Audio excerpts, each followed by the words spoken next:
जो मैंने कारक देखी ना दयाकोरी जाकि कारक देखी दिंतु कारण कारक जी न बुझी विभक्ति समास ए सब बुझीपारे आम बर्तमान डिस्कस करिया समास उपरे जो टॉप 25 क्वेश्चन समास को लेकिन आम डिस्कस करिया से गोटे कि दुईटी निहाती आम सीटीबीडी एग्जाम रे आसीबो कि एसएससी सीजीएल जो एग्जाम होना कहीं क्वेश्चन यही ऊपर ही आसीबो ये गोटे पूरा बछा बछा क्वेश्चन तेणुक मन दे वीडियोटी को निश्चय प्रथम शेष पर्यंत देखंतु। समास संपर्क प्रश्नवली आम आलोचना करिया।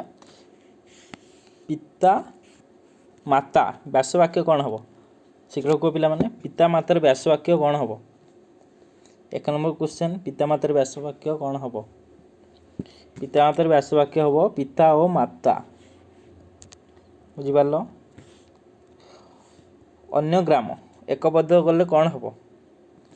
अन्य ग्राम को एक पद कले कौन हम ग्रामांतर हम। अन्य ग्राम को एक पद कले ग्रामांतर हम। सावित्री नाम क्यों बालिकार एक पद कले कौन हम। सावित्री नाम जो बालिकार एक पदरे कले कौन हम। सावित्री नामा सावित्री नामनी सावित्री बालिका सावित्री कौन हम शीघ्र कहे। सावित्री नामनी ये हम सावित्री नामनी हम। धवल कमल की समास। धवल कमल की समास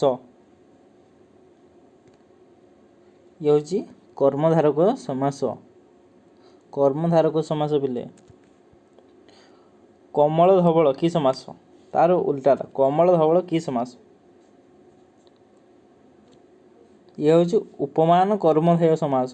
कौन ना उपमान कर्मधेय समास। नंबर 6 द्वैपत्निक समासर नाम लेख। द्वैपत्निक समासर नाम लेख कौन हम। ये हूँ बहुब्रीहि समास। कौ समास ना बहुब्रीहि समास। गोटे पद पूर्व आ गोटे पद व्यवहार करा गले ताकू कौन कहते। गोटे पद पूर्व आ गोटे पद को व्यवहार कले करागले ताकू कौन कहते ताकू कौन कहते ताकू पूर्वपद कहते। नंबर 8 कूलर विपरीत प्रतिकूल यह की समास। कूलर विपरीत प्रतिकूल ये प्रतिकूलता ये की समास शीघ्र कह ये अव्ययभाव समास। कौन अव्ययभाव समास। कुंभ को करे जे कुंभकार यह की समास। कुंभ को करे जे कुंभकार यह की समास ये हूँ उपपद समास। नंबर 10 सारा दिन एथिरे थिबा सारा शब्दटी केउं अर्थरे व्यवहृत। सारा शब्दटी केउं अर्थरे व्यवहृत ये हूँ व्याप्ति अर्थरे। केउं अर्थ ना व्याप्ति अर्थ। नंबर 11 एकाधिक पद को एकाठी करिवार विधि को कौन कहा जाए। एकाधिक पद को एकाठी करिवार विधि को कौन कहा जाए। एकाधिक पद को एकाठी करिवा तार विधिटा कौन कहा जाए कह शीघ्र कह। ता विधि को समास कहा जाए। कौन कहा जाए ना समास कहा जाए। समास रे जो पद मान को एकाठी करा जाए ताकू कौन कहा जाए। जो पद मान को एकाठी करा जाए ताकू कौन कहा जाए ताकू समस्यमान पद कहा जाए। नंबर 13 समस्यमान पद मान मध्य संपर्क स्थापन करने जो पद बा पद समूह व्यवहार करा जाए ताकू कौन कहते। समास समस्यमान पद मान मध्य संपर्क स्थापन करने जो पद बा पद समूह व्यवहार करा जाए ताकू कौन कहते। नंबर 13 शीघ्र कह ताको व्यासवाक्य कहते। कौन कहते ना व्यासवाक्य कहते। नंबर 14 जो समास रे उभय पदर प्राधान्य रहे ताको कौन कहते। दीटा जाक पद रो प्राधान्य रहुथिबो କ'ଣ କୁହନ୍ତି? ଦ୍ୱନ୍ଦ୍ୱ କୁହନ୍ତି କହୁଛ? ହଁ ରେ, ଦ୍ୱନ୍ଦ୍ୱ କୁହନ୍ତି, ତାକୁ ଦ୍ୱନ୍ଦ୍ୱ ସମାସ କୁହନ୍ତି। ଯେଉଁ ସମାସରେ ପୂର୍ବପଦର ବିଭକ୍ତିର ଚିହ୍ନ ସମସ୍ତ ପଦରେ ଲୋପ ପାଇଥାଏ ତାକୁ କ'ଣ କୁହନ୍ତି? ଯେଉଁ ସମାସରେ ପୂର୍ବପଦର ବିଭକ୍ତିର ଚିହ୍ନ ସମସ୍ତ ପଦରେ ଲୋପ ପାଇଥାଏ ତାକୁ କ'ଣ କୁହନ୍ତି? ତାହାକୁ ତତ୍ପୁରୁଷ ସମାସ କୁହନ୍ତି। କ'ଣ କୁହନ୍ତି? ତତ୍ପୁରୁଷ ସମାସ। ନମ୍ବର 16, ତତ୍ପୁରୁଷ ସମାସରେ କେଉଁ ପଦର ପ୍ରାଧାନ୍ୟ ରୁହେ?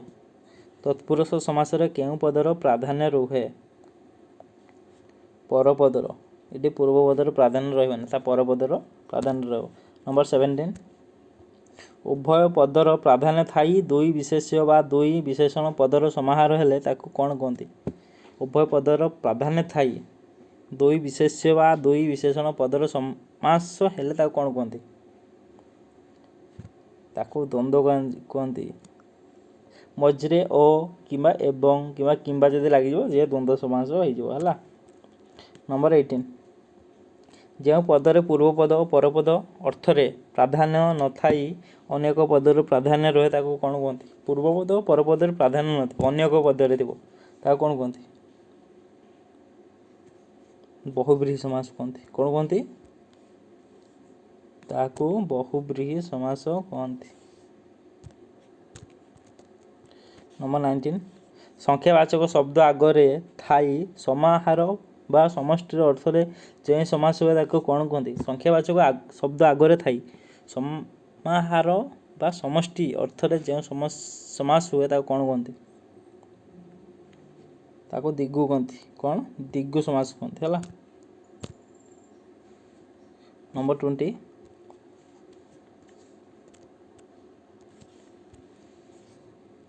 ନମ୍ବର ଉପସର୍ଗ ଗୁଡ଼ିକ ସାଧାରଣତଃ କି ପ୍ରକାର ପଦ? ଉପପଦ ଗୁଡ଼ିକ କି ପ୍ରକାର ପଦ? ଶୀଘ୍ର କୁହ ପିଲାମାନେ। ଅବ୍ୟୟପଦରେ ଅବ୍ୟୟପଦ, ଉପପଦ ଗୁଡ଼ିକ ଅବ୍ୟୟପଦ ହେଲା। ବିନା ପାଣିରେ ଯାହାର ସେ ବିନା ପାଣି, ଏଥିରେ ସମସ୍ୟାମାନ ପଦ କିଏ? ଏଥିରେ ସମସ୍ୟାମାନ ପଦ କିଏ? ବାଣୀ, ପାଣି, ବିନା ପାଣି ନା ବିନା ପାଣି?